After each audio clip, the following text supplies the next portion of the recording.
But this time, the metal door frame is no protection. The .44 caliber round gives Grant a lethal headache, and Adam and Jamie have their worst-case scenario baseline. Grant wants to know what's next. That would be the shotgun. Now, none of the reports our researchers uncovered mentioned a loaded shotgun. But if it's worth doing, it's worth overdoing. All right, Jamie, here's your motivation. This oven door is run off with your wife. And you decided to gear up and get even. So go for it.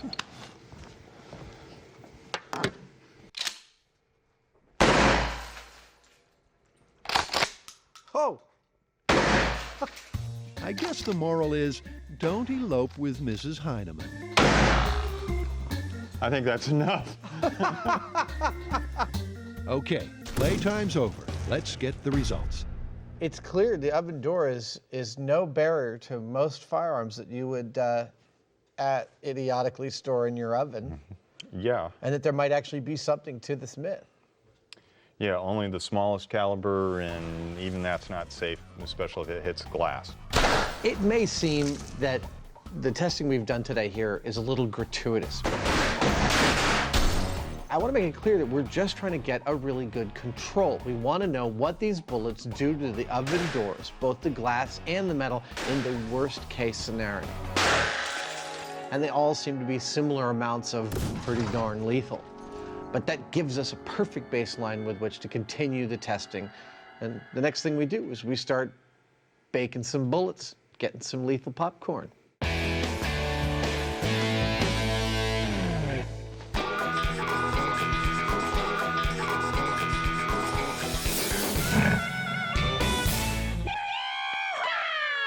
What did you just say? Okay, I heard what you said. Why did you say it? Dude, we're doing rodeo myths. Oh, cool. Which one? Red flag to a bull, cowboy. That's when the color red, infuriates the bull and it comes charging after you. I have always wanted to test that. Yeehaw! Now he's on board. Everyone's heard the saying. A red rag or red flag, and supposedly a bull just can't help himself. It sets him off, infuriates him, makes him plain bucking mad. Or does it? Okay, so how are we going to test this? I mean, these bulls can weigh over 1,500 pounds. Not only are they dangerous, they're really unpredictable. I think it's really simple. I'll just put on a red sweatsuit, I'll stand in the middle of the ring, and we'll let some bulls out and see if they charge me. All right, slow down, partner, before you start racing around in red. There's a rodeo in town. Grant and I will go down to the Cow Palace and find out exactly what you'd be in for. Because we make better decisions about your safety than you do. A good idea. With Tori's career as bull bait on hold, Carrie and Grant mosey on down to where bulls are treated like royalty, and the clowns put their limbs on the line. So, you are a rodeo clown here at the Grand National Rodeo. Yes, sir, sure am. What does that job involve? Well, you know, when a cowboy falls off the bull, we go in there and get in between the bull and the cowboy and try to take him away. But we have to time it just perfect, you know. When the cowboy is at the point of no return, we go in and pull the bull off of him. So is this a dangerous job? Oh, yeah, it can be a very dangerous job. I've lacerated my pancreas. I've had a bull stick his horn through my arm. I've had a bull that I didn't even see him coming. He hit me right in the side. He actually broke my femur in 4 places. Oh, my God. Okay, now I'm a little scared for Tori. What would a bull, one of these bulls, do to a guy like that? He can take a cowboy and toss him about 30 foot in the air. It's unbelievable how strong these animals really are. That's 1,800 pounds right there, and I mean, when it's coming on full force, it's nothing nice.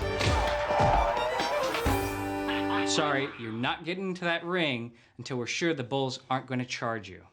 All right, so how are we going to test this myth? Well, this myth is about color, so I think first we need to isolate the color red, see if that's what makes them charge. Let's hang up a couple different colored flags and see if the bull goes for the red one every time. Cool. You know, one other thing we should test is the presence of a human and motion, because those matadors are constantly moving when they're in the ring. Okay, we can build a set of robotic matadors. All right. So the team begins by making 3 makeshift matadors, each capable of waving a different colored flag. And you could say they're itching to get started. Thanks. Wait, no, I got another itch, but it's lower. Can you reach that one? I can't reach. We're all dying, not really. I'm dying to get into the ring with that bull. I don't know if Carrie and Grant are, but it's just too dangerous. So what we're gonna do is use these molds to make some foam bodies. We already have Grant's head cast. We need to make Carrie's now, and then eventually I need to make one of mine. And then we're gonna put our faces on these dummies so that the dummies get hurt and we don't. Gooey face molds make for good TV, but we've been there before. So let's cut to the puppet face-off. Let's move. So, Tori, what are we gonna do next? Well, what we're gonna do right now is weld some of that stuff together, and then maybe I'll do something dangerous. That sounds amazing. Next, they need to put a body to the face, and Carrie has insisted they make them out of foam so they don't hurt the charging bulls. That's great. All right, one down, 2 to go. As Tori completes the trio of foam bull bait, it all gets a bit weird. See, the thing is, people don't know this. You get rid of the head, you get rid of the identity of the body.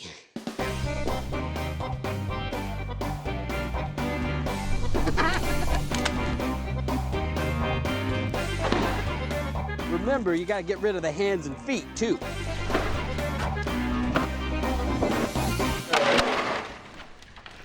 A little rough on your partners there, aren't you? Before Tori does any more damage, Dr. Franken Grant brings the 3 foam bullfighters to life with a cunningly placed drill and a few hinges. On this rail is gonna go a colored flag. And right here is a drill with a little crank. And when I activate it, what it'll do is move the flag back and forth, just like this. Hopefully enticing the bull to chase. The final pieces of the puzzle are the colored flags. This is how lazy people sew. Now, of course, we're going to test red because, well, that's what the myth is about. Does he look like me now? Then we've got white. White is such a high contrast to red, we thought that, that'd be the perfect opposite. All right, dude, that's awesome. And lastly, blue, which, I figure if you're looking at a black and white screen and you saw these two colors, they'd be very similar. So the matadors are dressed to test. That's what I'm talking about. And with Carrie feeling the force, Help me, Obi-Wan Kenobi. You're our only hope. it's time to head on down to the ranch.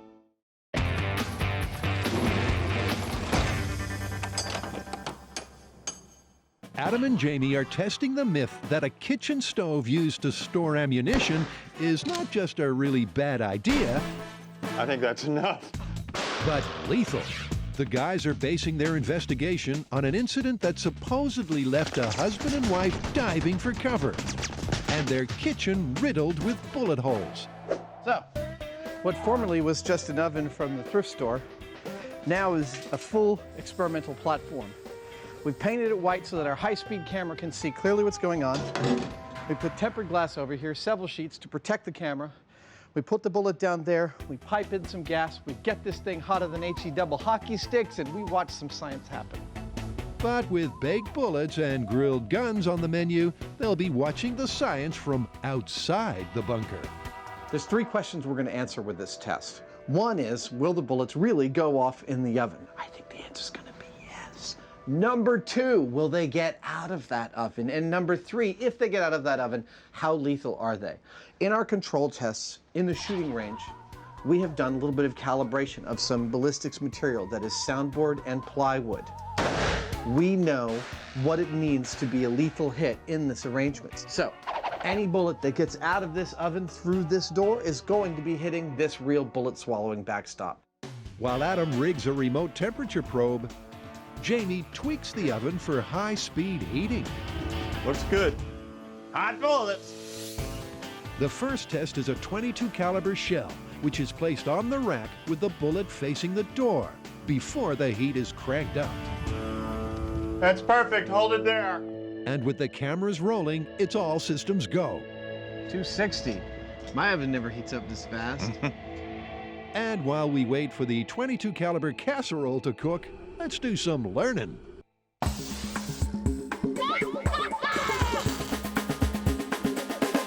Let's talk a bit about how bullets actually work.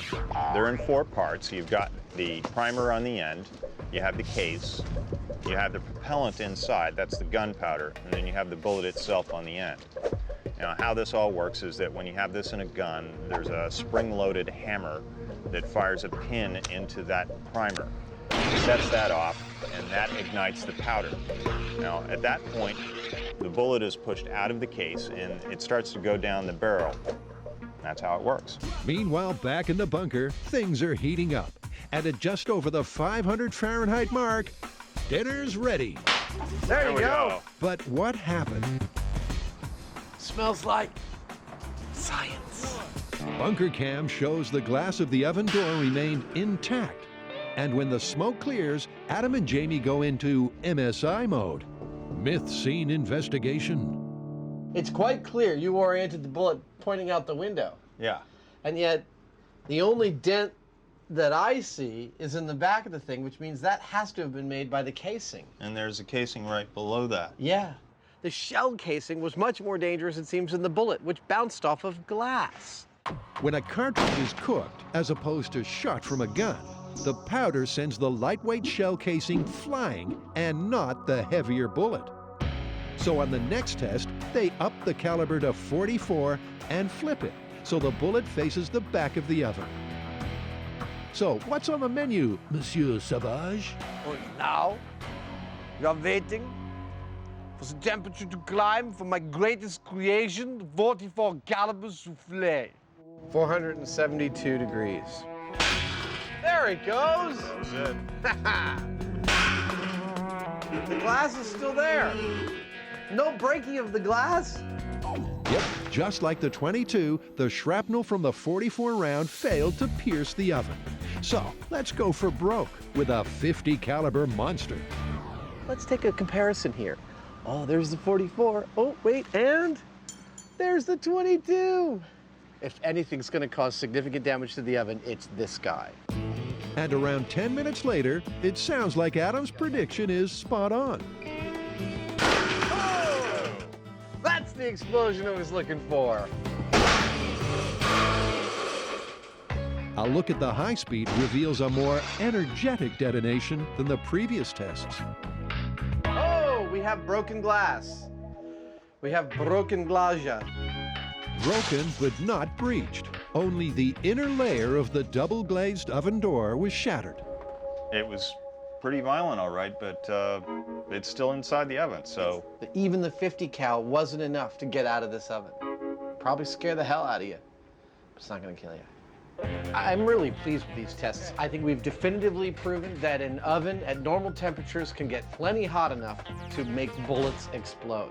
I think we've also proven that those bullets aren't very dangerous to you as long as your oven door is closed. None of the bullets we blew up at these temperatures made it out of the oven door. What I'd like to know now is, if I chambered a bullet inside a pistol and put it in the oven, would it explode in any way that would be dangerous? Going back to the myth, our guy not only stored his ammo in the oven, he left his guns in there too. So this test is the absolute worst case scenario. A loaded .44 caliber revolver facing the door. Hot bullets! Get your hot bullets here! I think that went off. I think you're right. And I think I heard glass shattering. The evidence paints a deadly picture. The bullet left the barrel at a lethal velocity, shattering the toughened glass before penetrating the wooden backstop. It's a perfect result for us because the ammunition in every way that we tested is totally busted. None of it ever got out of the oven with any force that could be construed as dangerous. However, the moment you put one of those pieces of ammunition into a weapon, it becomes really deadly. You might wonder why a bullet is not as dangerous if it's just set off outside a gun as it is when it's shot out of a gun. The reason is very simple. When it's outside of a gun, it just kind of goes off like a firecracker in all directions. When it's inside a gun, all that energy is just pushed right behind the bullet. It's very directional. That's what makes the bullet lethal. That, my friend, is a kill. Yeah, putting a pistol or gun loaded in your oven is a very, very easy way to get yourself shot. Yeah, not just shot and killed. A loaded gun in an oven could kill you. Myth confirmed, I'd say. Confirmed.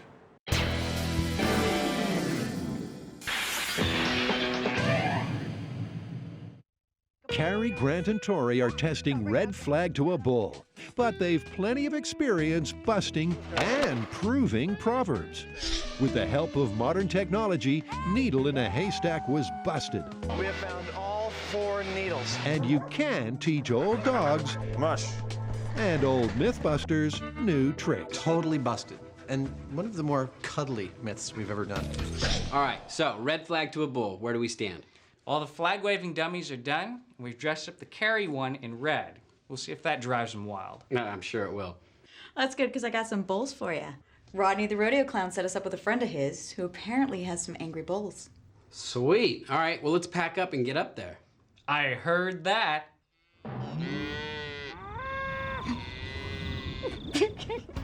But back to the cuddly bulls. So our 3 amigos have their bulls, and their destination, the Kish Bull Ranch. And with the matadors ready for action, Kinda creepy, huh? it's time for a plan.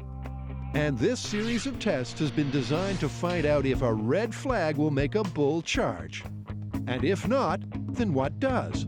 The team will compare static flags to movement and introduce the makeshift matadors. But first things first, the setup for the single red flag test. Let's run a zip line all the way across the arena. We could tie a flag to it, just leave it static first, see if the bull charges. Well, you guys set that up. I'm gonna go talk to the ranch owner and see what kind of bulls we have. Do they have different temperaments, like personalities? Very much. They're a lot like people. You watch every bull. Some bulls are gentle. Some bulls are wild. Some bulls are, you know, real alert. Good thing there wasn't a pitchfork in there. Some bulls are real lazy. They're everything. You want a piece of me? Do we have a good chance of one of these bulls charging for us? Oh yeah, they'll charge. They're by nature and their breeding, that's what they do. These bulls look ready. They look more than ready. So maybe we should get out of the pen and get the tests going. Okay, test number 1, static red flag. Okay, go ahead, let the bull out. Oh, this guy's full of fire. Whoa!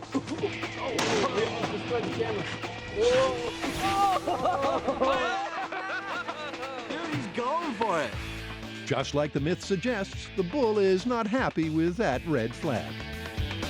Well, maybe we should try the blue flag and see if he has the same reaction. Okay, all right, let's switch it out. The bull totally charged the red flag, but it was the only thing in the pin. So to make sure that it's the color that attracted the bull, we put a blue flag in the pin. We're gonna do the test again with another bull. Wow. Ah! Well, he did go for the blue. Not totally convinced, Well, unless he not. goes again. There we Oh, go. Here he goes. Here he goes. This is great. Yeah. Yeah! All right, you satisfied? Would you say he charged the blue flag? He definitely charged the blue flag. But satisfied I'm not. I think we should try the white one as well. But the single white flag yields exactly the same result. Well, there's your answer. All right. It seems that any flapping piece of cloth annoys these bulls, meaning this myth is already on shaky ground. And the next test, a multiple choice, confirms that suspicion.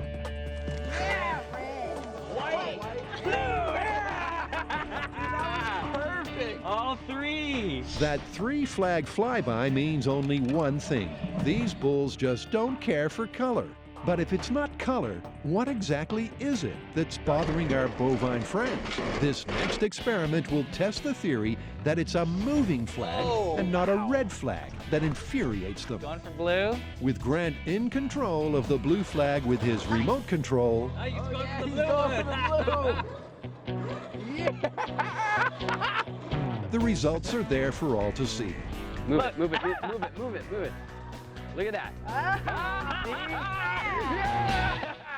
Dude, I am totally convinced. It's movement that triggers an aggressive charge response and not the color red, which leaves the myth looking busted and our trio of tall tale tacklers speaking in bull. Those are whales.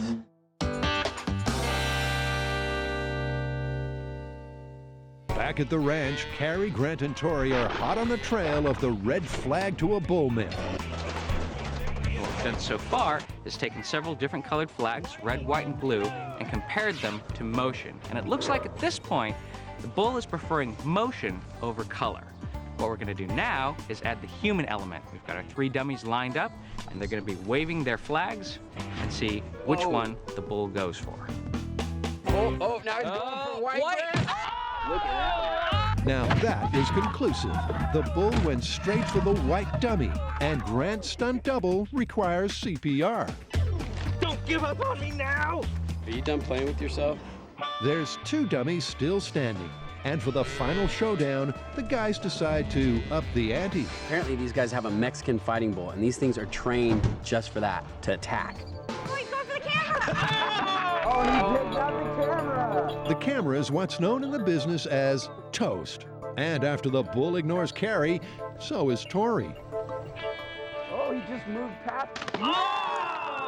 Oh, wait, look at that. Isn't that cool? It's like the last one standing is Carrie Red. Yep, quite simply, color is irrelevant.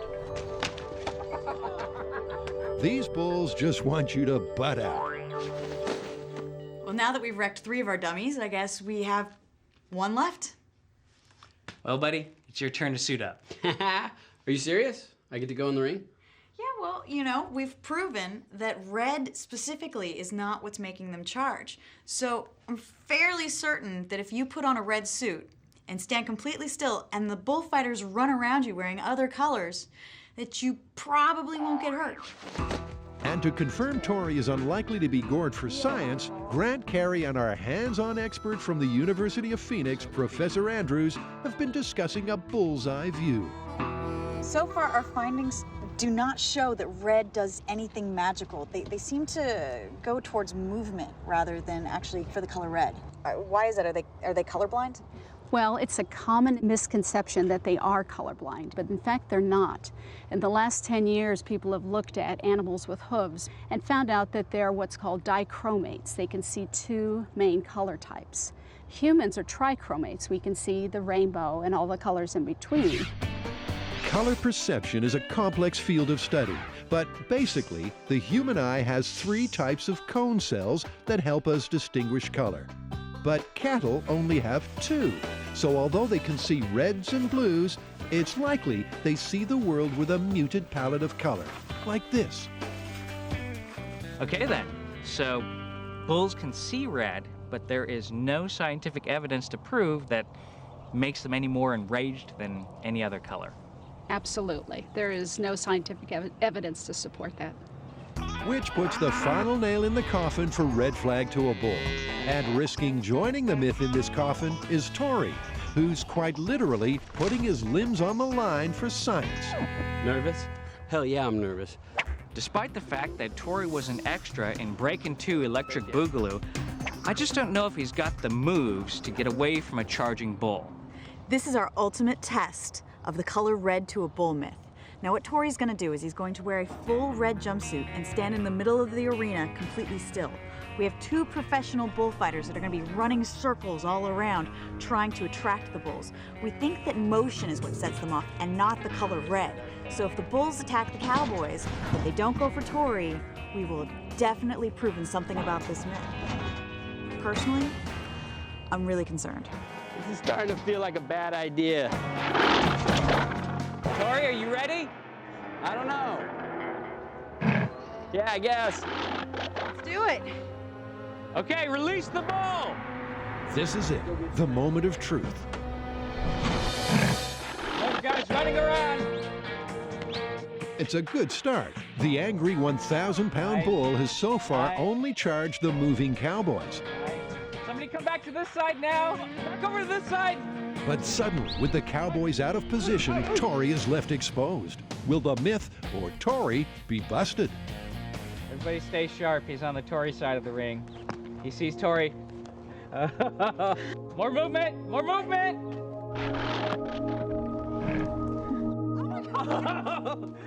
Good job, dude. Good job. He was looking right at me. I know.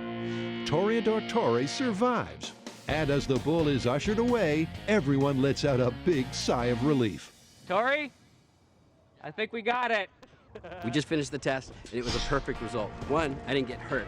But 2, the bull came out, and it was looking at us, but his attention was always on the bullfighters.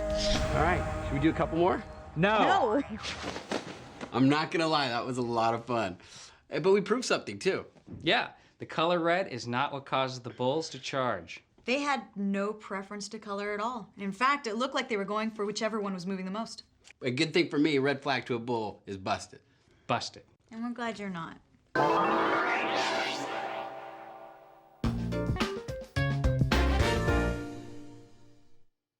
Jamie and Adam have confirmed that a loaded gun in your oven is a recipe for disaster. That, my friend, is a kill.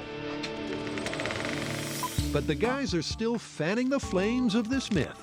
They want to test bullets on an innocent old campfire. We've seen what happens when we put hot bullets into an oven, but I'd like to know what happens to them when they're unrestrained. And we have plenty of reports of people throwing bullets into a campfire. So I think that's what we should do next. Sure. So it's hot bullets, take 2. And this time there won't be an oven door in sight. Adam and Jamie are testing a campfire prank that could go horribly wrong. We're putting things like bullets into a fire, and needless to say, it's kind of dangerous. So we're going to do this remotely, and I've come up with the idea that I might use this little remote control robot that I have. So I'm going to put some sort of a thing that I can tip or dump things into the fire with this safely from a distance. Meanwhile, Adam's been building a ballistic teepee. This is the system for detecting exactly how lethal bullets thrown in a campfire are. I'd love to use ballistics gelatin around the campfire, but because it's thermally reactive, it would melt. So I came up with this idea of wood and soundboard, and I'm going to place 12 of these around my metal framework, in the middle of which will be the campfire. This won't catch on fire, but as bullets are exploding in here, if they're lethal, we're going to see the marks they make in the face of these triangles. It's time to hit the Alameda County Bomb Disposal Range, where the munitions expert is honorary Mythbuster J.D. Nelson. First up, there's a fire to be built, so our overgrown Boy Scouts swing into action. I think that's about the fastest fire I've ever built. It drives bone out here. You know, it's making me hungry for lunch, that great wood smoke smell. Cue head chef Heineman and the hobo dinner.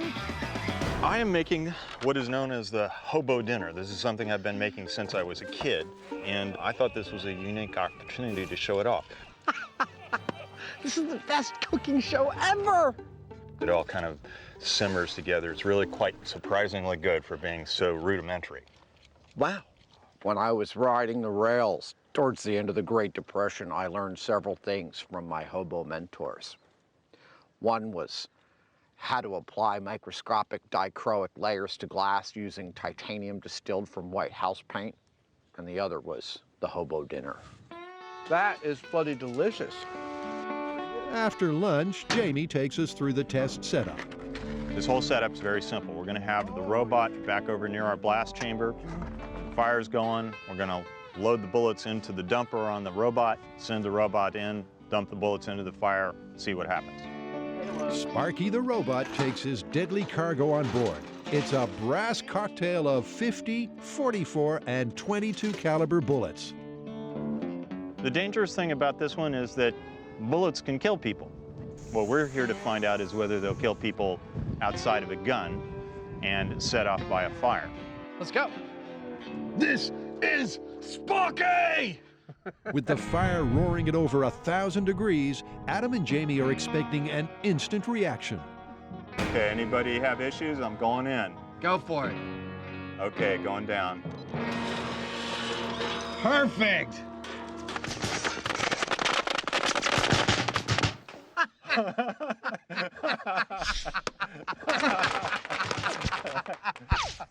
I could not have gone any better. But the show ain't over yet. At a close encounter of the ballistic kind, Everybody get close to the shield. I heard those suckers going whizzing by us. reminds everyone of the difference between this and the oven test. There's no steel box slowing down the shrapnel. Oh, that was one of the big ones. That was fun. Okay, now I'm worried that the fire coals could set fire to our upright, so I'm inclined to wait a few minutes but then head in with the hose. Why don't we unhinge one of these blast chambers and walk out with it? I feel like we can get close enough with this. The other thing is that... All right, Let's walk with one of these ahead of us. I'm just keeping the panel between me and the fire the whole time. It's clear there's a whole bunch of bullets that are just not fired. Yeah. They got ejected from the general mayhem there, Yeah. but didn't go off, which is actually an important part of the myth because you could throw a bunch in the fire and then think it was safe and go back in and then get nailed. Right. Oh, there's some hits. The early conclusions from this forensic assessment indicate throwing bullets on a campfire could be lethal. This right here is a .50 caliber bullet. Probably came out of a casing just like this.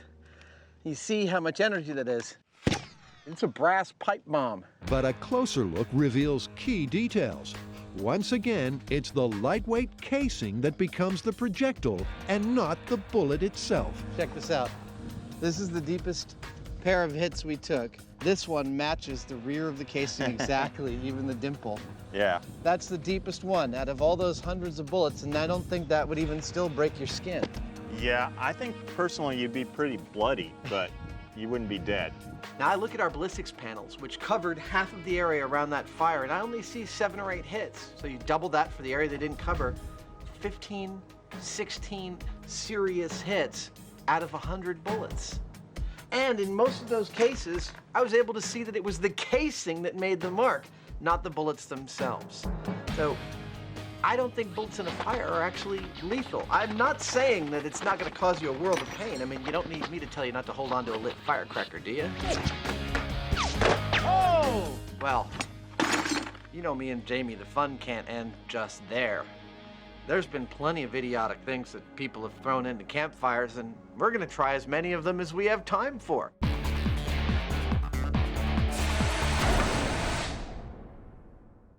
Carrie, Grant, and Tori have already busted the myth that bovines are bothered by red.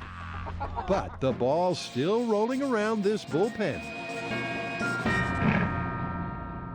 Well, now that we have access to a whole herd of angry bulls, there's a saying I've always wanted to test. What's up? Well, you know how they say Tori is like a bull in a china shop? Yes. No. I want to know what's going to happen if we actually put a bull in a china shop. You mean, is it gonna be just dish carnage? Yeah. It's a vivid simile. When you say someone is like a bull in a china shop, it means they're clumsy, a klutz, and, you know, likely to break stuff. But surely it's time this old wives' tale was put under the microscope of modern science. And to kick things off, Carrie and Tori are down at Thrift Town, Grandma? where Carrie manages to get enough crockery to stock a china shop before Tori gets them thrown out. Back at HQ, with the help of the fast forward button, Carrie mocks up some bull-friendly foam shelves. Now, I'm pretty sure that this foam board is not gonna hurt the bulls. But to make 100% certain, I want to test to make sure they don't get harmed.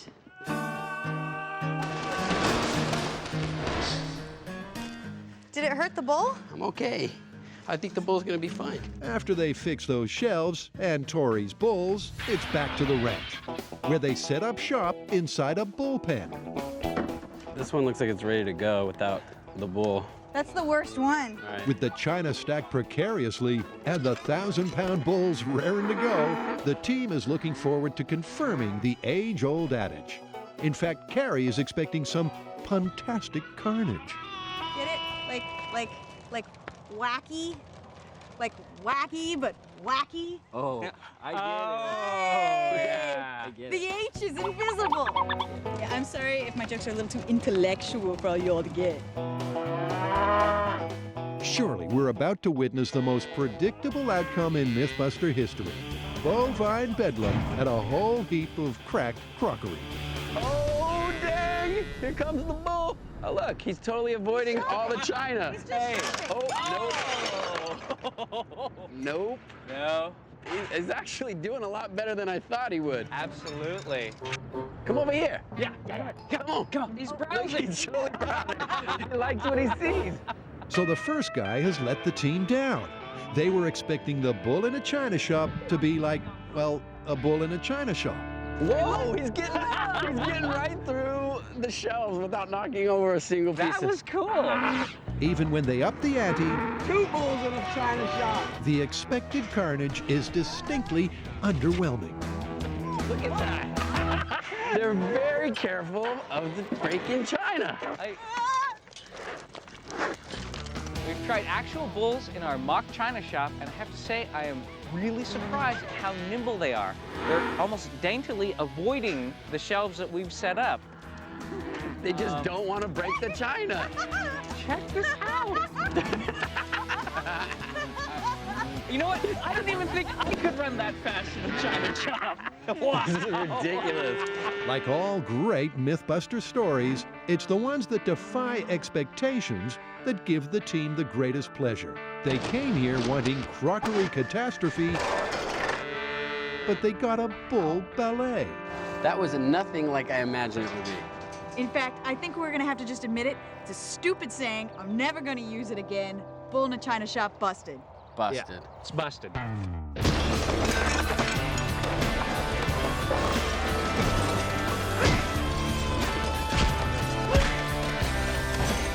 think there's a gravy boat over there I want. Got it. Yeah!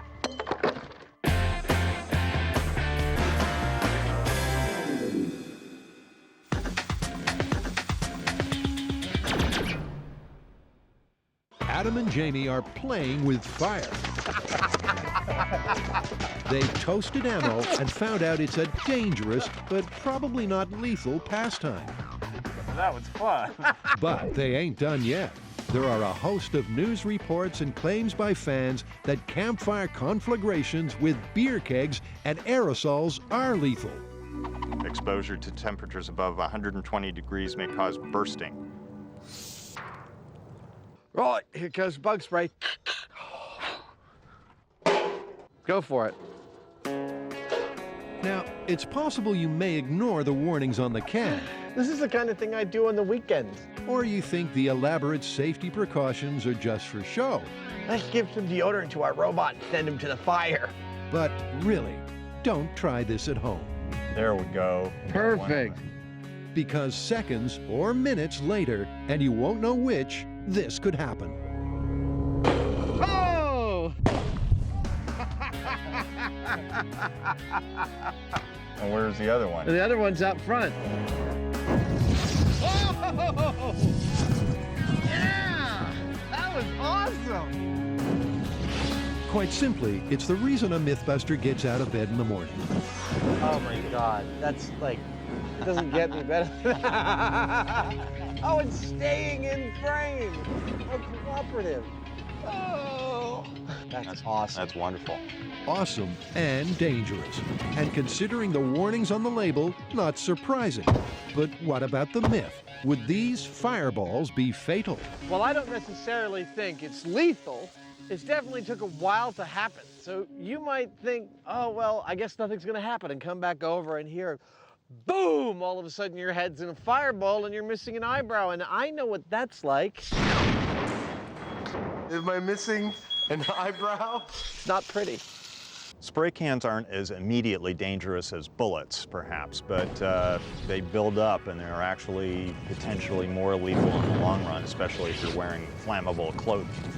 Next up, I think, though, we're gonna go to the main big source fire instead of a small one here, because I got something really big to surprise Jamie with. Bullets and paint cans aren't good enough for you, huh? No, we have something else that people have thrown on a campfire. What's that? Beer keg. It's a dangerous frat boy stunt, and the fan sites are abuzz with rumors that it could be lethal. And the Mythbusters are itching to find out. Oh, geez, hold on. Dude, no one would throw a full keg onto a fire. It's just not gonna happen. Okay, here's what I'm envisioning. It's the end of the night. There's only like a quarter tank left. The beer's almost gone and it's warm. And they're all sloppy drunk. And that's when someone throws a keg on the Let's fire. throw the keg on the fire. We need to, we need to get rid of most of this beer. They've crossed the line this time. I'm against this. Jamie hasn't wasted this much beer since Prohibition. Of course, Jamie wouldn't have poured beer away during the 20s. He was running a speakeasy. With the keg primed and ready to blow, Adam and Jamie turned their minds to safety.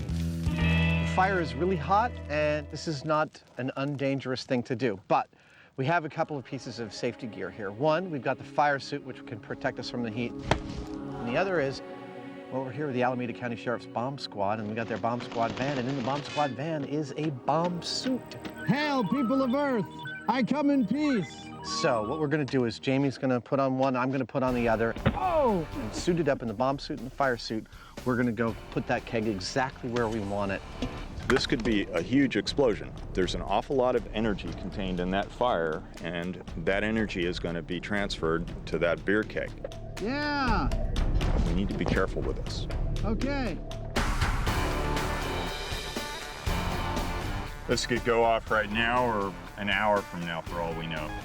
But that fire is hot. Yeah, which means it's gonna bring the stainless steel to its fatigue point, and it's gonna build up a tremendous amount of steam pressure inside from the gallon of beer we left. Yeah. So hopefully those two things will combine to make it go off within, I'm guessing 20, 25 minutes.